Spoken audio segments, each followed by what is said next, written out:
So, we had seen that a formula is satisfiable if and only if its SCNF is satisfiable. Our aim was to extend resolution method from propositional logic to first order logic. Now, let us see how the resolution process goes, and then whatever we need we will have to introduce. Okay. So, suppose we start with these clauses. Say I have one clause having Px and say not Qx or say not Qy, and this is one clause. So, that means we will be writing it as and or which one? It is a clause now. So, the formula is in SCNF. So, it will be written as and or. We are taking a clause. Each clause will have or. So, let us take Px and not Qy. We will take or here. Okay. This is one clause. Suppose I have another clause which is say Qy. Okay.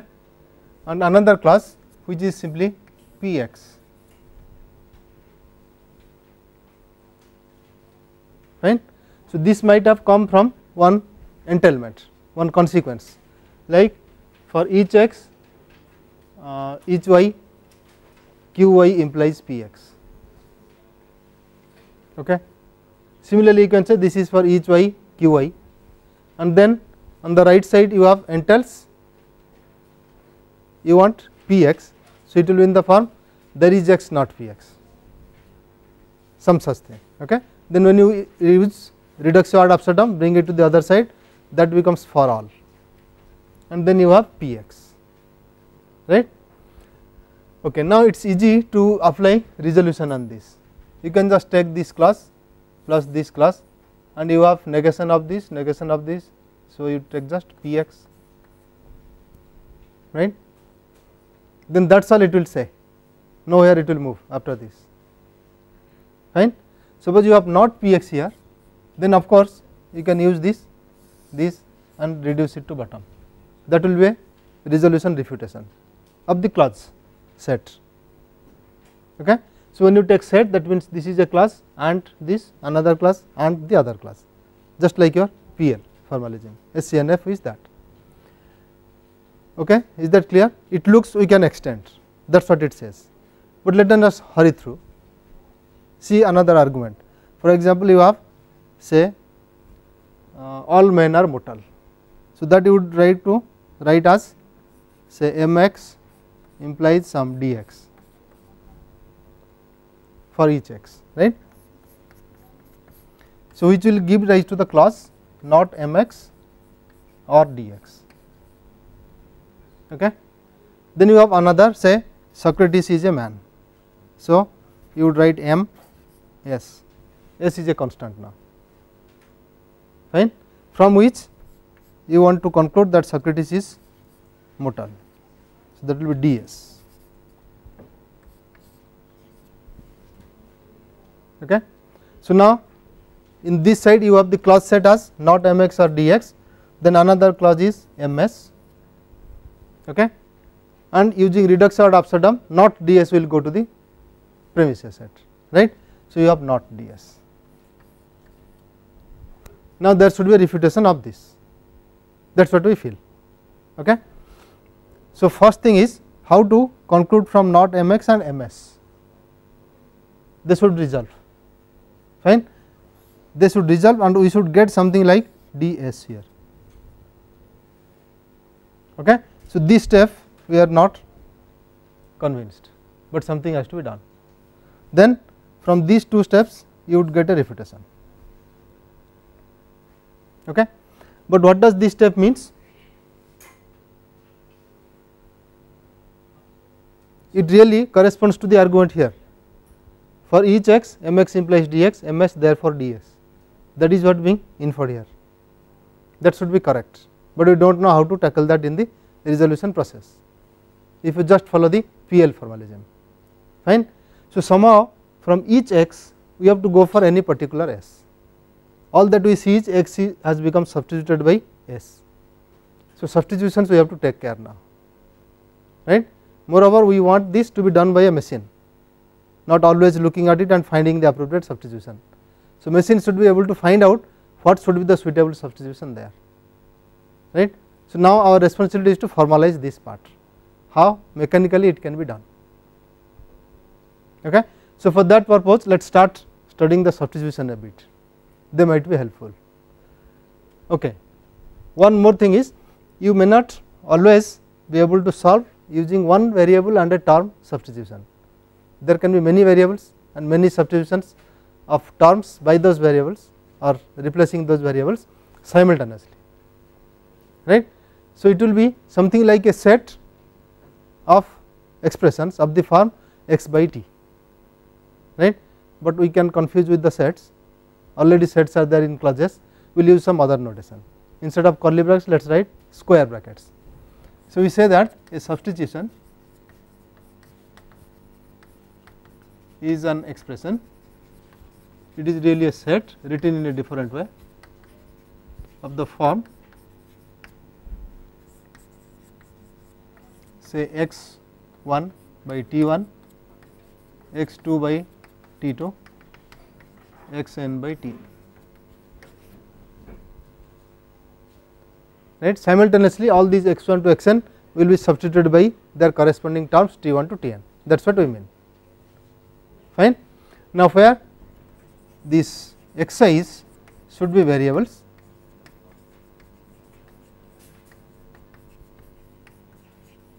and ti's are terms,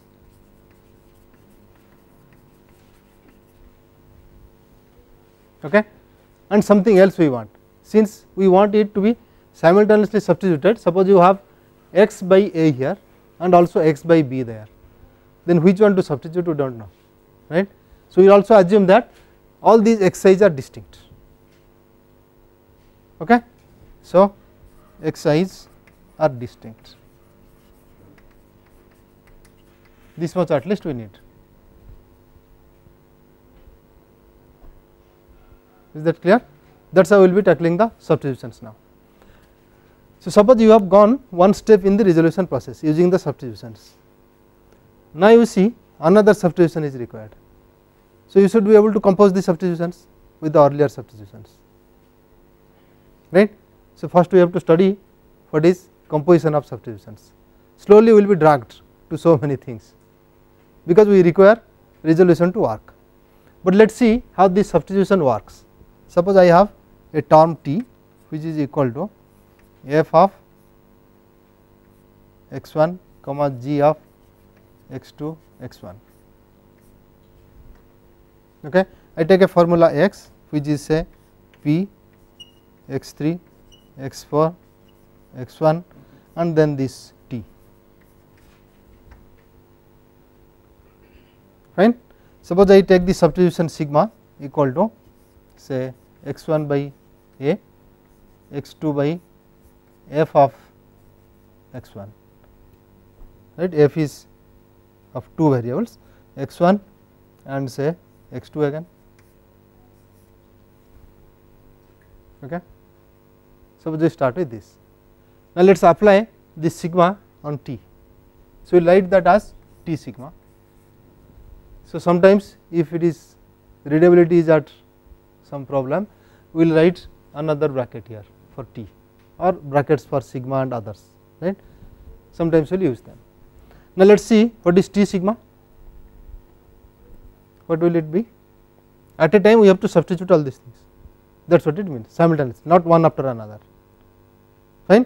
So, x1 will be substituted by a, that means it will be equal to f of a.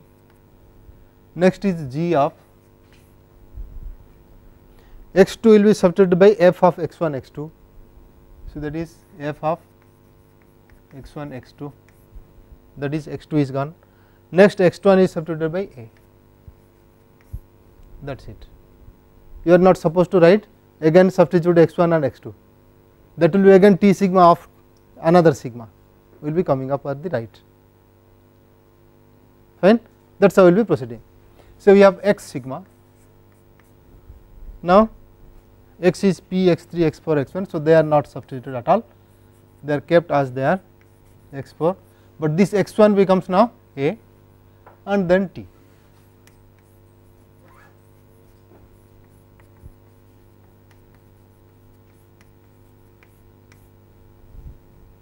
Is that clear? That is how we will be proceeding.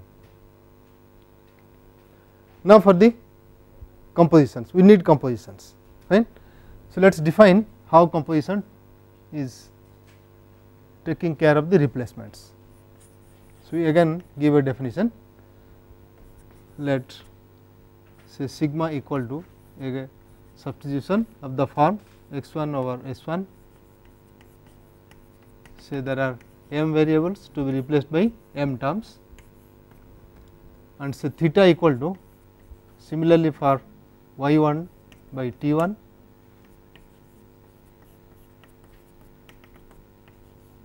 yn by tn, they can be different in number.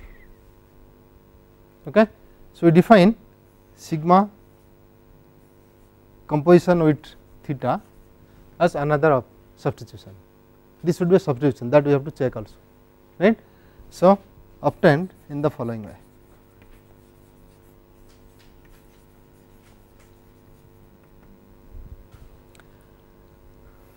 Well, how do you suggest?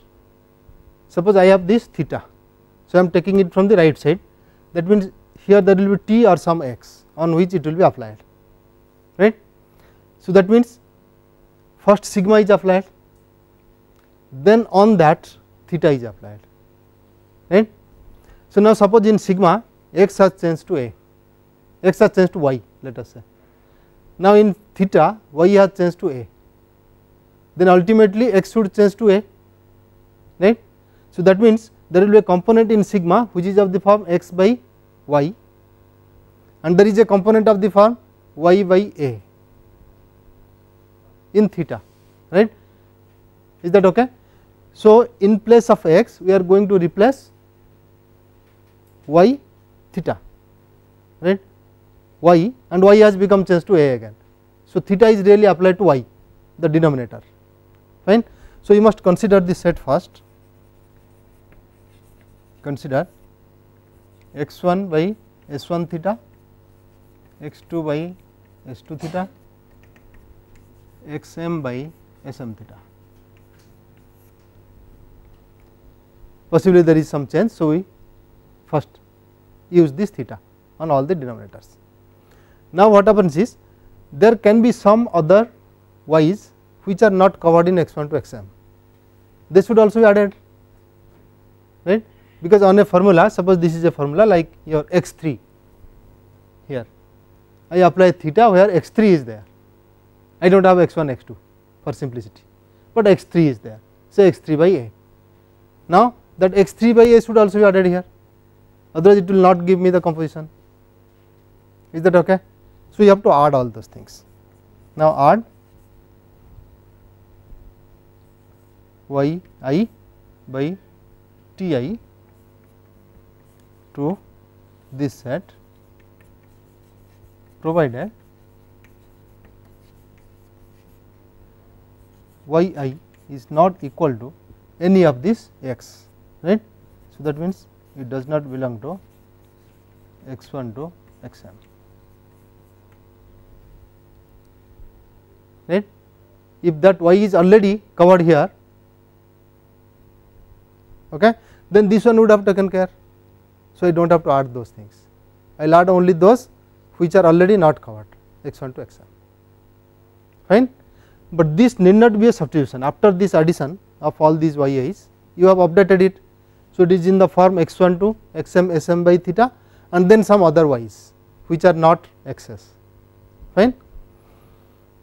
But that need not be a substitution, because some of these things can give same variable, say x2 and s2 is our x3, x3 has become x2 in theta, then x2 by x2 is not allowed in a substitution, they should not be, they should be different, right, otherwise it is vacuous, fine.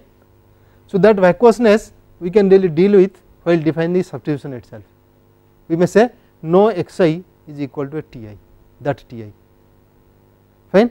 So, you may say xi's are distinct and xi is not equal to Ti, otherwise unnecessarily you will be writing it out, which is not required.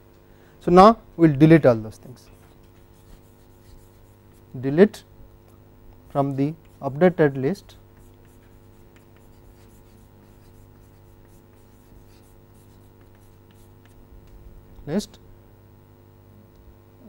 any substitution of the form say z by z. If they are same, just delete them. Okay. So, this deletion will be done only from this set really, not from yi's by ti's, because they are already a substitution, right. So, they will be deleted from this set, fine.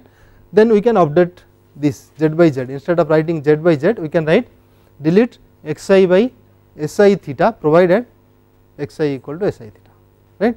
So, let us update it.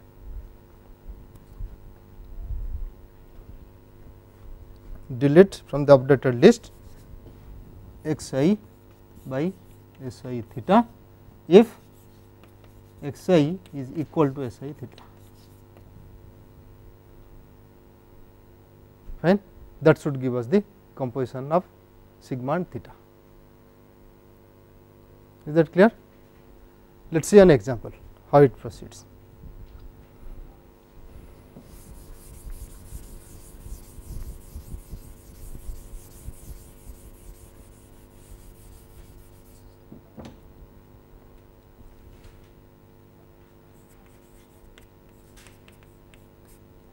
So, suppose I take sigma equal to, let us start with that, x by a, y by f of a, z by f of x and theta equal to y by z, x by b, z by f of a. You can add one more, say u by y.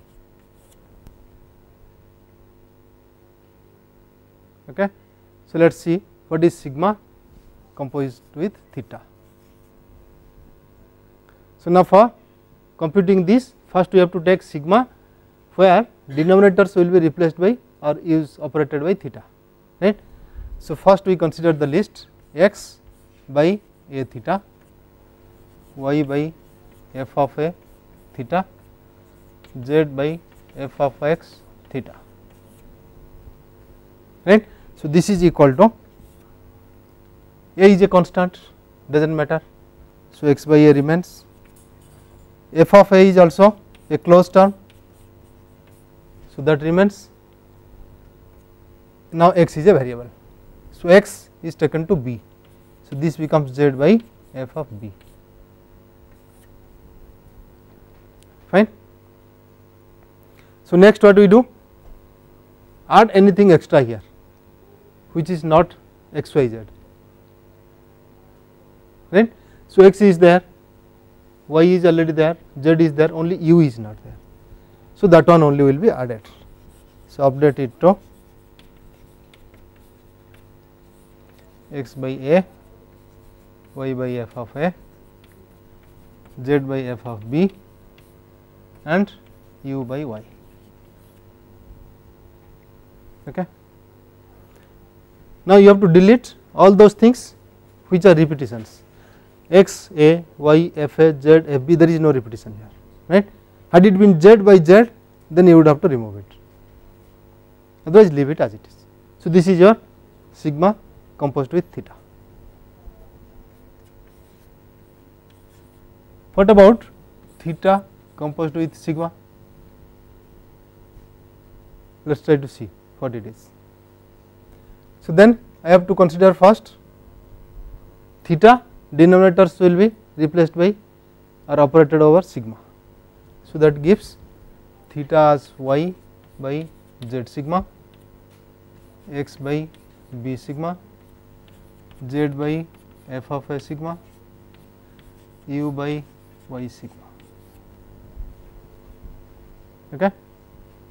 So, this is equal to y by z sigma, which is f of x by b, because b is a closed term, f is a closed term. So, f of a as it is u by y sigma. So, y sigma is f of a.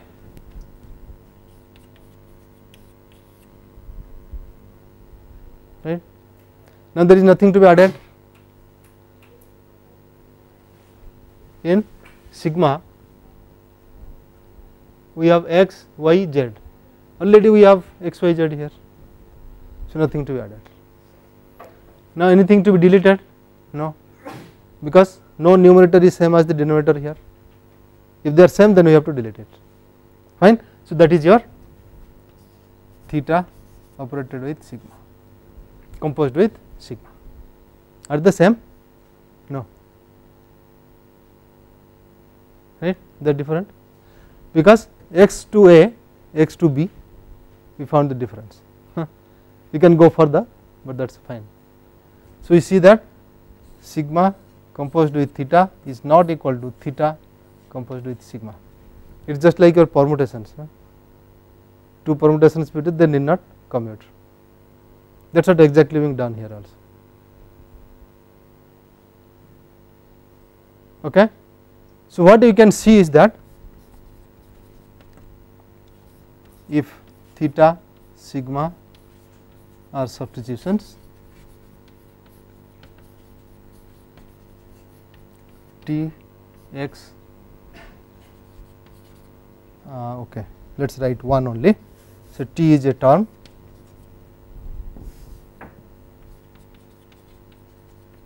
x is a formula, then t operated with theta composed with sigma should be equal to t theta, then operated sigma. That is our purpose of defining the composition. Fine. Similarly, x theta over sigma should be equal to x theta operated over sigma. Fine. It is now convincing. How does it go? But then you need a proof. Okay. Proof is very uninteresting, because it is by induction anyway. We have nothing else.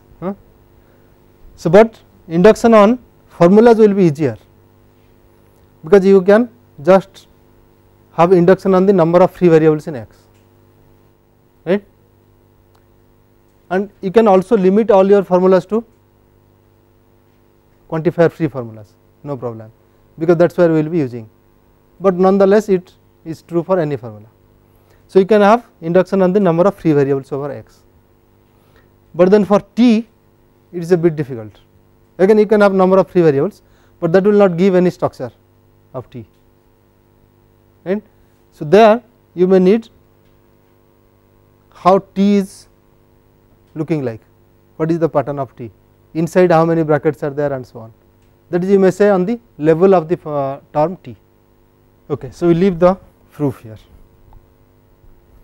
but now you see our definition is itself mechanical, it giving a mechanical way how to proceed for the composition of substitutions. You can compose them.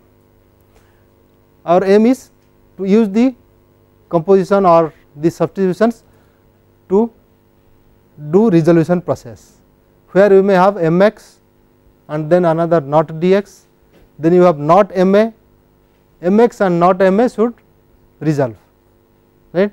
So, naturally you use the substitution x by a, right, on both of them, mx and not ma, use both of them same substitution x by a. So, on a there is no change, you would get ma, not ma and the result now, right, that is what we are going to do. So, applying the substitutions for this resolution to work. Fine. Now, you see if you start with say mx and not ma, it is easy to see what substitution it is. Okay. Suppose you have mx and you have not ma. Now, you see that our substitution should be x by a, choice of the substitution. so that both of them will be able to resolve, right. Once this substitution is applied, this becomes MA, this remains as not MA, and they resolve. Okay. Now the thing is, they may not be that simple as one variable and one constant. There can be many terms, many variables also. Okay. So a general substitution might be required to be applied. Now how to get such a substitution? Okay. We can guess here easily, like we want to write one algorithm how mechanically we will be able to guess or get that substitution which should be applicable, right. But there is also a problem, even if you substitute, you get some way that may not be very general, right. For example, I have m of x, I have not my, right. I can have one substitution which is x by a, y by a, right. With that itself I can go for the resolution, this becomes MA, this becomes not MA, fine. But then there is one more, I can say x by y, okay, with which I will get my here, not my here, they can also resolve. But I would prefer this, because by this I can have a free variable, I can use the same thing later, this whatever conclusion I get from this can be used later. But these two, if I take x by a, y by a, I can never use it, it is gone, right. So generality will be lost if I choose such a substitution. So we want a general unifier to do it, they are called the unifiers or substitutions which will keep this generality preserved till we need it, right. So this is what we want to do, fine. So for this purpose we will define again some other concept. Say from these two I would consider not mx not ma, this set, okay. Then I will say that x by a unifies both the literals, right. Once I apply x by a, both of them become same, that is the concept of unifier. So a substitution is a unifier of a set of literals, or even you can say set of clauses, but let us take only literals now, if that becomes a singleton after the substitution, right. Is that okay? Now for the set of formulas you can go, there is no problem, of course we need only literals or clauses, still you can apply for general formulas. Okay, let us say for clauses, let A be a set of clauses. So our assumption is all these clauses are in DNF, because we are using only SCNF here. So already they are disjunctive clauses, disjunction of literals. Now we say that a substitution sigma is a unifier of A if A sigma is a singleton.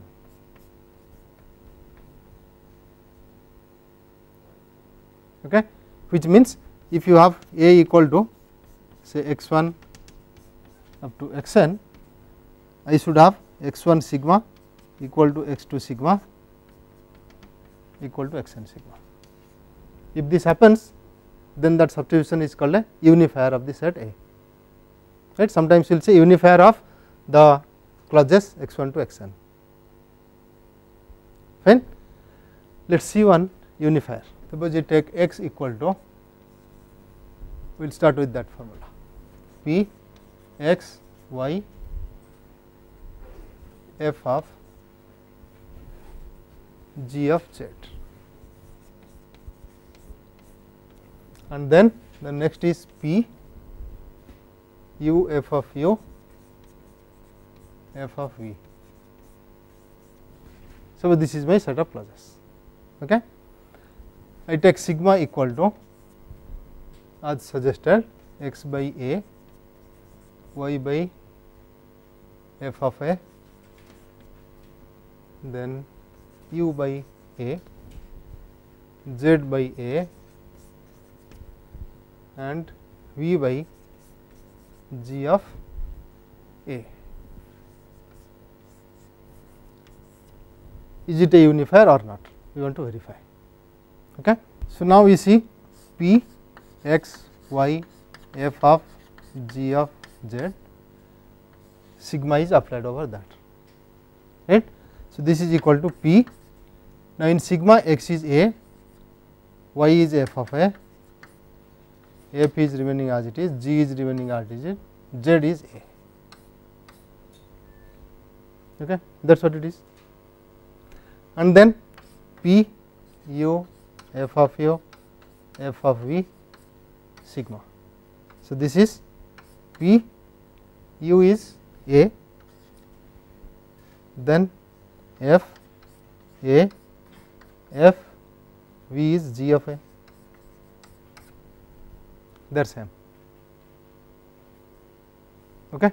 So, you see that both of them are same. Therefore, x sigma is a singleton. So, sigma is a unifier.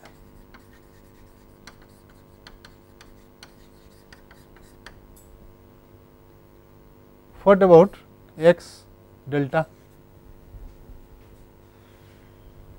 So, this is x, or let us write equal to P x y f of g of z, P u f of u f of v. So, now on a set directly we are applying the substitutions. So, it means once you have a set sigma, sigma and some theta will be equal to set of all x theta such that x belongs to sigma. This is the notation we are using, fine. So, this is equal to, and we have delta. So, delta let us take x over u, y f of u, v g of z, fine. So, this is P. Now, x becomes u, y becomes f of u, f of g of, there is no z, right. So, it remains, no, v is g z, x is u, y is f u. So, it remains, there is no z, and then P u as it is, f of u as it is, f of v is f of g of z, right. So, this is a singleton.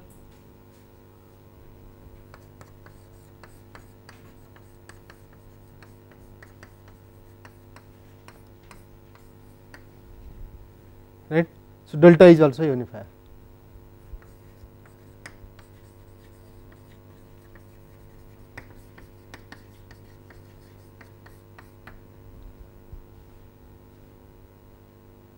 Okay. What about theta? Let us try that also. X theta equal to, now here theta equal to what? Where let us write that theta is x over u, y f of u, v g of a.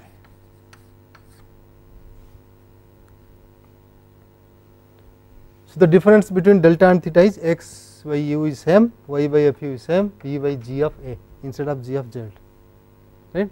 So, let us see, x theta is P, x is u, and y is f of u, and then v is not occurring there, okay. V is not occurring there, z again same,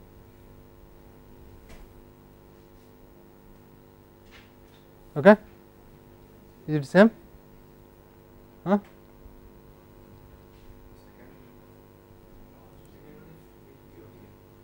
Here. So, here what happens? V is replaced by g of a, right. It is not a unifier, right. Second one is different now. Second one is P u is, there is no u, so remains, f of u remains, f of v becomes f of g of A, right, they are not same. So, theta is not a unifier. Okay. But suppose you have z by A now in theta, then it becomes a unifier. Is that okay? So, let us have another, say tau equal to x by u, y by f of u, v by g of A, z by A. Now, let us verify whether this is also a unifier or not. Once you have z by A, so this z becomes A, that will unify. Is that clear? So, this says theta is not a unifier.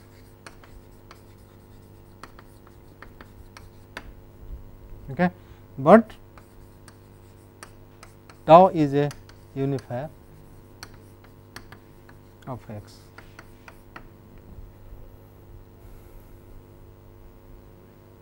So, unifiers are not unique, that is clear now. We want a general one. Which one of these you would choose? Theta is not a unifier.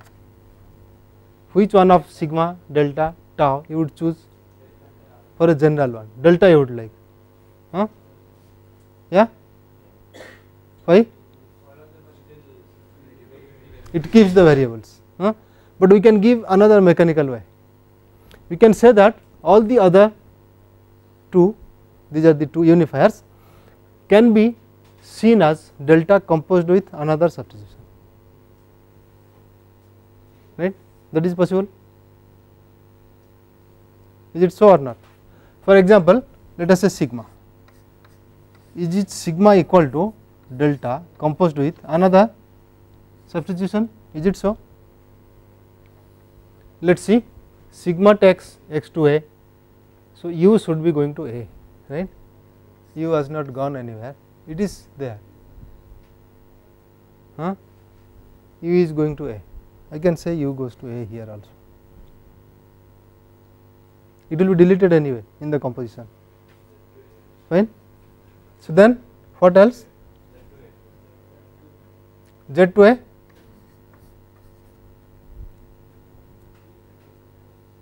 yeah, is that all?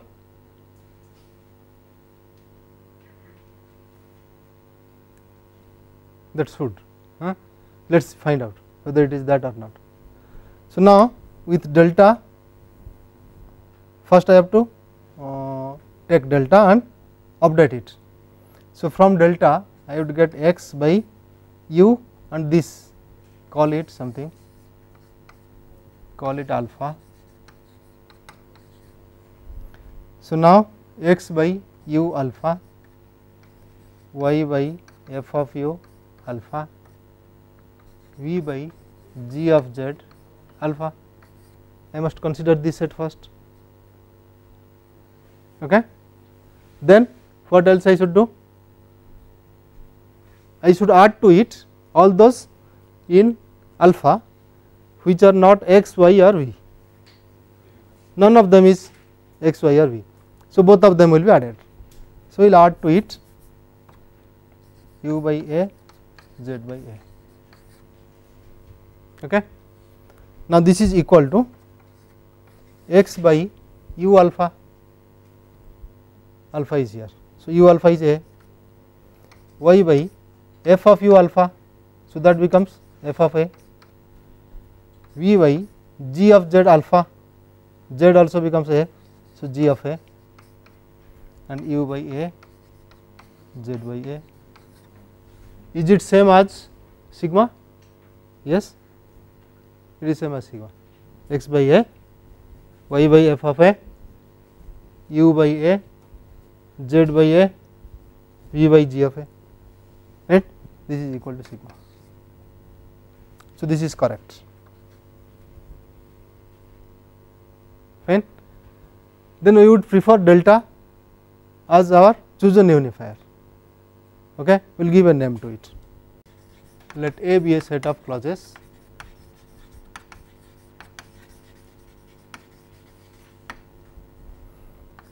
a substitution, or we can say a unifier directly. Unifier delta is called a most general unifier,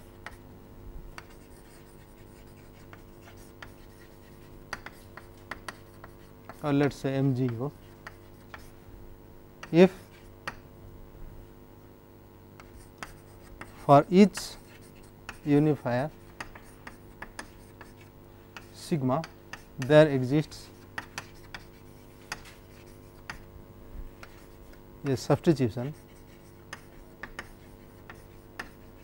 alpha such that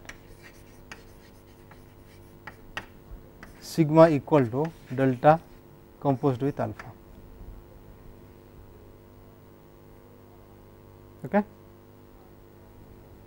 So, delta is our chosen one. We would say we will be happy with delta, because any other time we see some unifiers we can use another substitution to get that back, fine. That is why we will choose this delta. But then most general unifiers are also not unique. Okay. Can you see that? Why they are not unique? For example, come to this x, this was your x, delta was a most general unifier, as we have seen here, we have not proved yet, right. So, now what happens? Can we choose another most general unifier?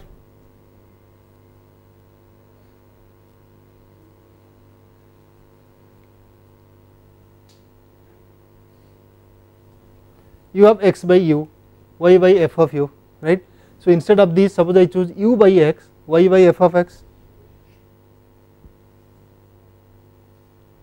So, ultimately in x u was figuring out, right. Now, you will not figure out, x will figure out, fine. That is also a most general unifier up to renaming of the variables, right. But there can be others non trivial also, not only renaming of variables, fine, that is also possible. So, anyway, what we have seen is most general unifiers are also not unique, but then we need one most general unifier, that is enough for us, we will continue with that. So, even if not unique, it is okay for us. Now, we have to give a procedure how to get one most general unifier, fine, and then be content with that, whatever we get from the algorithm. So, once the algorithm is used, we will say the most general unifier, because whatever that algorithm computes, that is our MGO.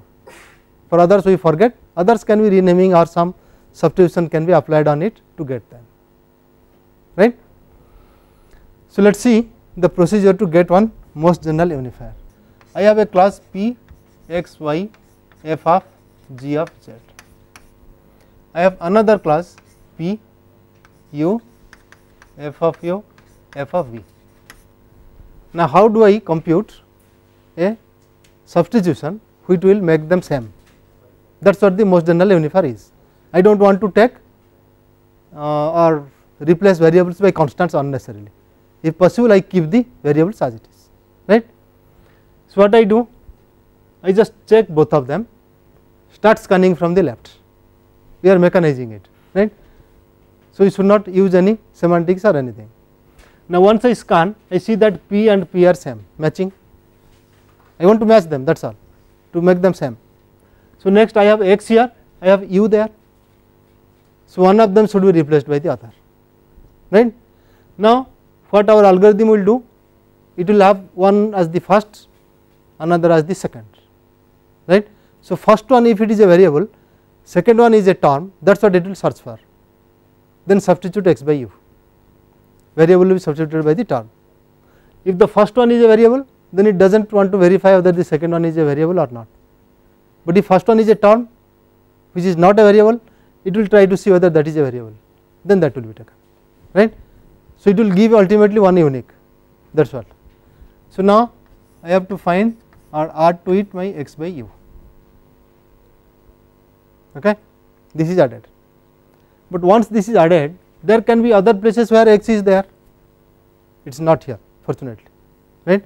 There are other places where x is coming, then there will be a matching problem here again, but once you apply this x by u, then all those x's have been removed, right, they are really u, when you apply this substitution you will be getting u not x.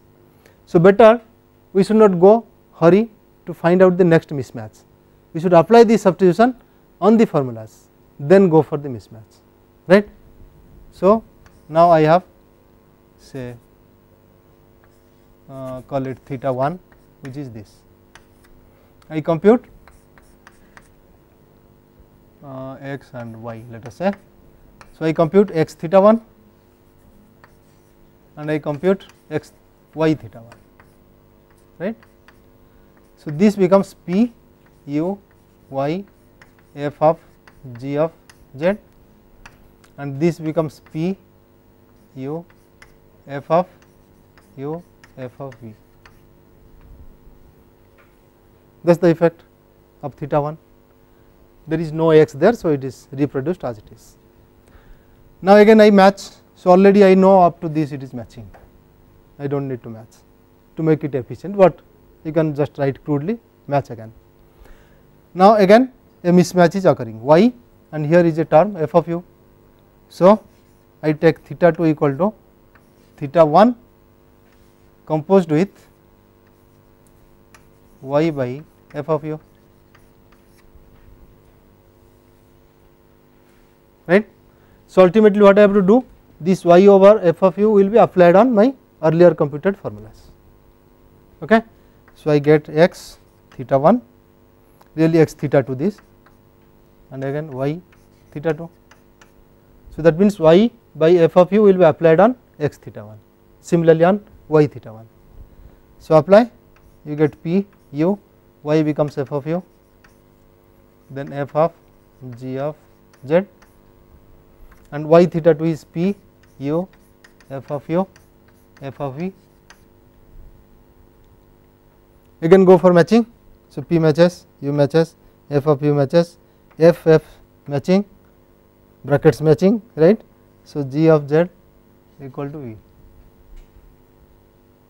right.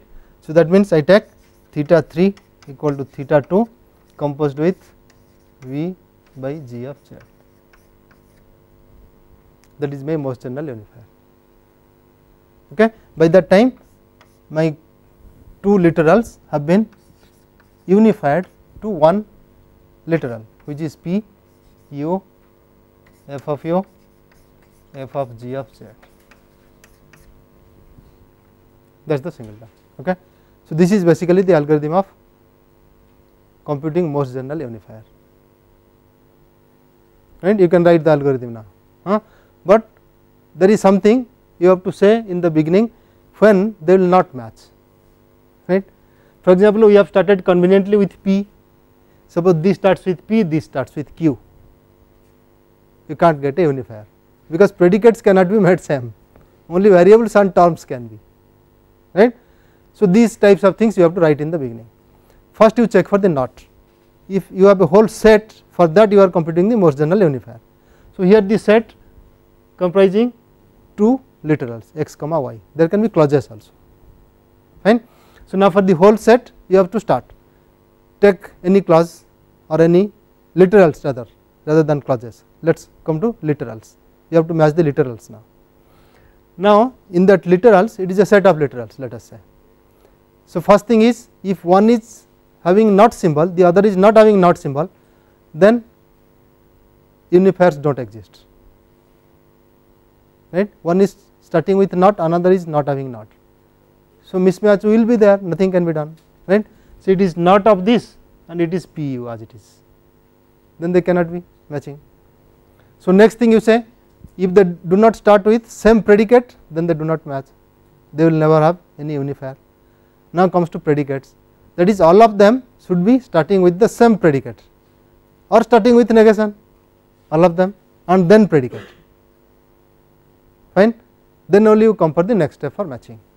Then find the first mismatch. If the mismatch is for something else, to different function symbols, then they cannot be unified. One is f of u, another is g of z, nothing can be done, right. So, the mismatch should be one is a variable, other is a term, both can be variables because variables are terms also, right. At least one of them should be a variable. Then take the first variable and the other term have this substitution, then compose, go to the next step, right, compute in loops. That is how Morse general unifier will be computed.